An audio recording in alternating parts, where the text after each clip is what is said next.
saw a large crowd coming toward him, Jesus said to Philip, "Where are we to buy bread for these people to eat?" He said this to test him, for he himself knew what he was going to do. Philip answered him, 200 denarii would not buy enough bread for each of them to get a little. One of his disciples, Andrew, Simon Peter's brother, said to him, "There is a boy here who has 5 barley loaves and 2 fish." Now there was a great deal of grass in the place, so they sat down, about 5,000 in all. Then Jesus took the loaves, and when he had given thanks, he distributed them to those who were seated, so also the fish, as much as they wanted. When they were satisfied, he told his disciples, "Gather up the fragments left over, so that nothing may be lost."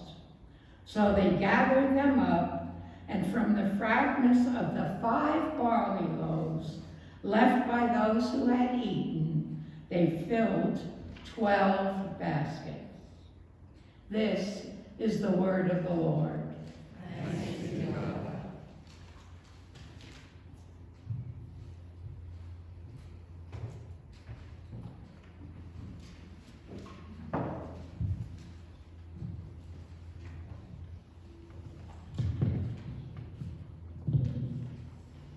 So for the last 5 weeks, I have been preaching the Lenten study by Stanford on Mosaic, when God uses all the pieces.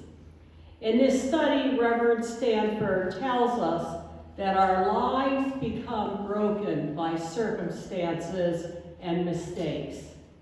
And we can let the brokenness in our lives either disable us, or we can allow God to take our brokenness and make it into something beautiful. Today we are looking at what happens when God uses our resources. Most of us remember the story of the little boy who brings Jesus the fishes and loaves. In one account, Jesus feeds 5,000 people, and in another account, he feeds 4,000. The numbers are particularly staggering for Jesus' day. One couldn't go to ShopRite to pick up the food, nor could you do a food drive. So if you put the whole scenario on a Galilean hillside 2,000 years ago, it becomes incredible. In today's story, Reverend Stanford sees 2 miracles. The first is that Jesus takes this meager offering of fishes and loaves and does something profound with them. The act of the miracle itself is worth the lesson. But for the second miracle, Jesus teaches his disciples and those who follow him lessons about the power of offering our resources to God. The first lesson Jesus taught those who were following him were to notice the needs of others who were around him. In both accounts of Jesus feeding this huge number of people, he recognized the people first. He saw their spiritual hunger, but he chose to respond to their physical hunger first. Jesus realized that the people were weary and in need, and before he spoke to their souls, he dealt with their stomachs. This was a lesson I learned from a Salesian priest called Père Bonin, who was serving in the slums of Port-au-Prince, Haiti. He decided when he went to Haiti, he wanted to offer schooling for the kids who lived in the slums. But what he shortly discovered was that if he didn't feed the kids, they couldn't remember what they were learning. So he started to feed them one meal a day. At the end of the school year, he stopped feeding them for summer break. But then what he discovered is in the fall, they couldn't remember what they learned because they had been hungry. So he started feeding them one meal a day, every day of the year. I think Jesus knew that hungry minds can't think. And this is why he fed the crowd before he taught them. You know, this is also a problem in the U.S. This past week, we heard about the school staff in LA going on strike, and this became a huge problem for working class families. One, because they now had no child care, so they weren't able to go to work, but that also meant that the 400,000 children who received meals every day at school weren't going to receive them. So they had to figure out how they were going to ensure that these children were going to eat during the strike. You know, it's not only hungry children who suffer, but the community also suffers when children aren't fed, because hungry minds can't think and they can't learn. The second lesson Jesus taught those who followed him were to use the resources they had, not to whine about what they did not have. In both accounts of Jesus feeding the masses, he instructs the disciples to bring what they had. He didn't ask them to bring what they didn't have. We're called to bring what we have. And when they did, their offer was meager and insufficient according to the world.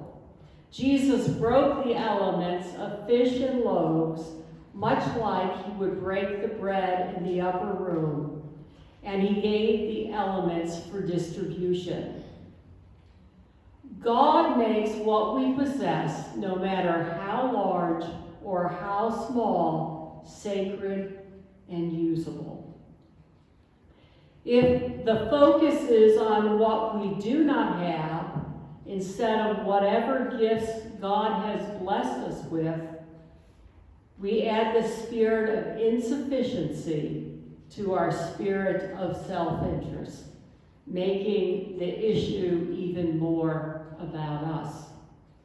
Jesus makes our gifts holy by his presence, by his touch, by his example in treasuring their earthly value.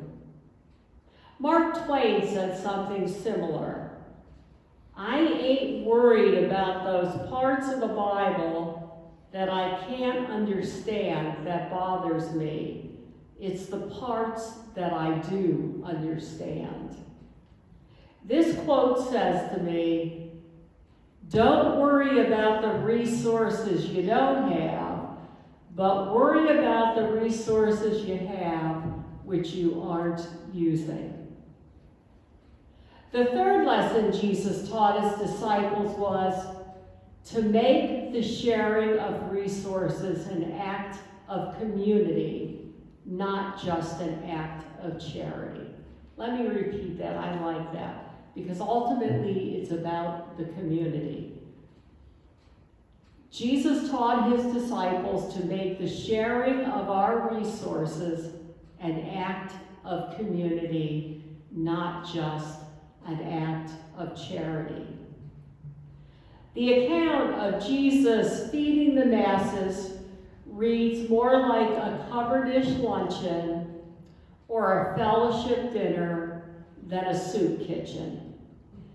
In fact, the lesson here is anytime God uses our resources, the goal will always be to bring God's children closer, and not only to meet the needs of others, but to continue breaking down the barriers that separate us in the first place.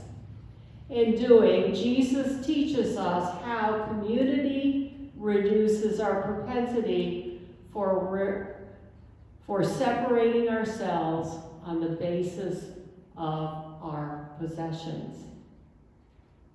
The final lesson Jesus taught all of his disciples was that all our resources matter, and that none should be wasted. This lesson from Jesus' account of feeding the 5,000 and the 4,000 remind us that gifts, either by our own or other assessments, always matter and are significant in allowing the good news to unfold in real ways for real people in real lives. The scriptural passage that people ate to their fill and their baskets of food were left over. When God uses our resources, needs are met. And those blessings pass along from one person to the next, because such grace cannot be contained. When God uses our lives to meet the needs of others, those blessings overflow and spill into places we could never imagine. We are a God gift to the world. Every Christian has spiritual gifts that, when used, share the good news of Jesus Christ in a unique way, designed by the Holy Spirit for that person.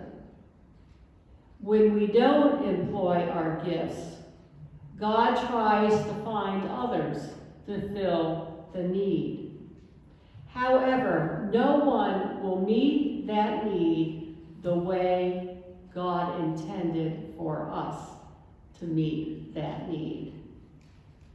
From every stage and age in our spiritual journey, God uses our resources of gifts, materials, abilities, dreams to frame and shape the gospel in our world.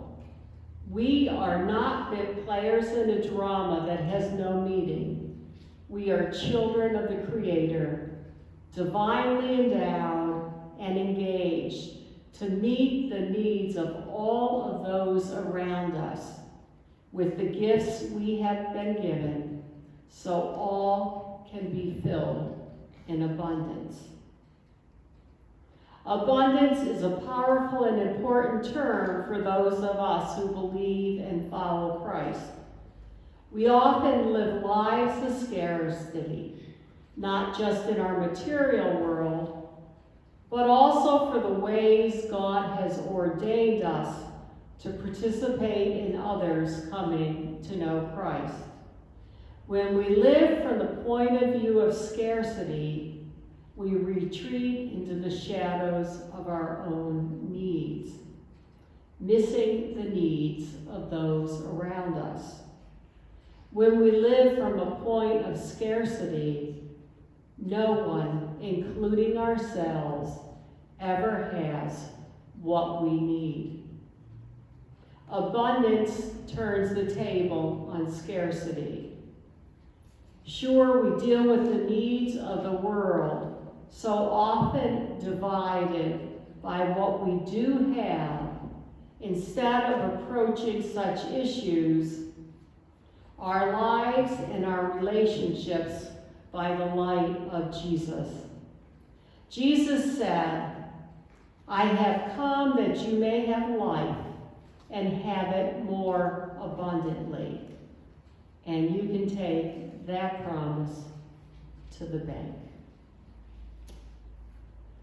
So for those of you that have not been here other weeks, What we are inviting you to do is to think about your resources this morning. It can be financial resources, but it can also be personal resources, the gifts and graces that you have, or the way you treat the environment, whatever. And if there is something in which you are found wanting, found lacking, would like to change, you're invited to come up and write on a piece of sea glass a word that expresses that opinion, and then you're invited to leave it at the foot of the cross and leave it with God and ask God's help in doing whatever it is better. And like the other weeks, we are going to sing hymn 344 while those of you that want to come up. And I should mention again, we ask you to come up by the center aisle and then kind of go down. And those on this side, if you could just come up through the back. But anyway, and we have a real treat this morning. We're going to sing, like I said, hymn 344, which actually was written in Spanish. And Juan speaks Spanish. So we have invited him to sing the first hymn of the first verse of the hymn for us in the language it was written. Juan.